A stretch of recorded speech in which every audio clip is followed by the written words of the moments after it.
So who is Banksy? For decades, that question has been buzzing everywhere, from city streets to the fanciest auction houses in the world. Is he an artist, a ghost, a political activist, or, to some people, just a criminal? All right, let's dive in and try to unpack the story of the world's most famous artist that nobody knows. To really get Banksy, you've got to start with the problem he's trying to solve. And this quote, it just nails it. He sees the art world as this closed-off, super exclusive club that most of us aren't invited to. So what do you do when all the doors seem locked? You know that feeling, when it seems like culture is something that's just happening to you instead of something you're a part of. That feeling, that question right there, is what fuels pretty much everything Banksy does. To really get a grip on this, we first need to talk about the system he's rebelling against, the powerful, and a lot of times invisible, gatekeepers of the art world. And this is where his argument gets really wild.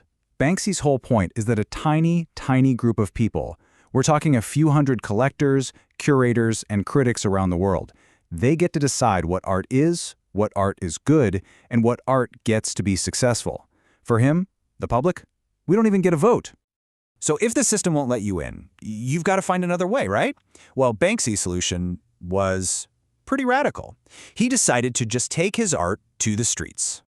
And this is the key. This is so crucial. He decided to just bypass the gatekeepers completely. I mean, why fight for a tiny spot on a clean white wall when you have thousands of brick walls, bridges, and buildings as your canvas? He literally took the art out of that trophy cabinet and gave it back to everybody. And this comparison just says it all. On one side, you have the traditional gallery space. It's clean, it's quiet, it's exclusive. And on the other side, bam, that's Banksy's canvas. It's public, it's raw, and in this case, it's on the hugely political Israeli West Bank barrier. The art isn't just something pretty to look at. It's a direct conversation with the world around it. Okay, but how do you actually do that? How do you create this complex, amazing art on a public wall without getting busted? The answer is all about speed and precision. And that brings us to his absolutely ingenious method. So get this. There's this great story about a young Banksy trying to paint a passenger train. The police show up, and he has to dive under this massive truck, hiding for over an hour while oil is dripping all over him. And in that moment, it hits him. His old way of doing things was way too slow, way too risky. He needed a total game changer for his technique. And that game changer? The stencil. It's a super simple but absolutely brilliant three-step process. First, he designs the image, usually on a computer. Second, he cuts that design out of something sturdy, like cardboard or plastic, to make a template. And third, he takes it to the spot, holds it up, and just sprays. The entire thing on site can take just a couple of minutes. And here you can see exactly how it works. On the left, you've got the stencil, all prepped and ready to go. And on the right, boom, the finished product. Quick, clean, and powerfully simple. This method is the key to his whole operation. It's what allows him to be a ghost. But you know, the speed isn't just about escaping. It's actually a huge part of the message itself. Think of his work like a visual punchline. The stencil lets him drop a really complex idea into one single powerful image that hits you in like 2 seconds as you're just walking down the street. It's visual social commentary at its fastest and most powerful. And man, are his messages sharp. I mean, look at this piece.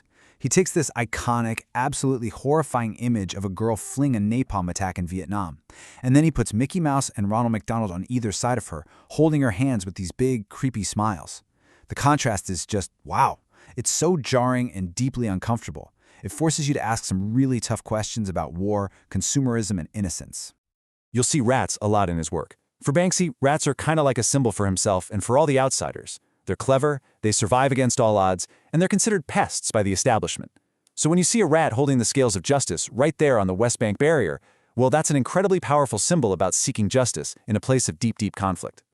Which, of course, brings us to the big, unavoidable conflict at the very heart of all of this. So which is it? Is he a voice for the voiceless or simply a vandal? On the one hand, the argument is pretty clear, right? He's making art for everybody, not just the elite. He's giving a platform to the powerless and sparking really important conversations. But the other side of the coin is just as clear. What he's doing is illegal destruction of property. It costs taxpayers money to clean up, and it's a flat-out rejection of the law.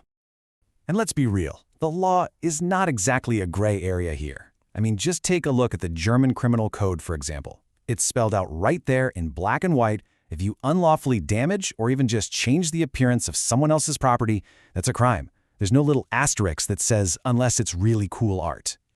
The consequences are totally real. For a young person in Germany caught doing illegal graffiti, you could be looking at fines, community service, or even up to 4 weeks in a youth detention center.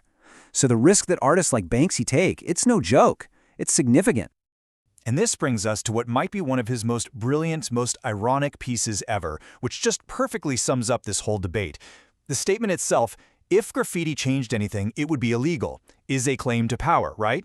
But the fact that it is illegal, well, that kind of proves his point, doesn't it? It's just this perfect defiant circle. So in the end, the question really lands with you.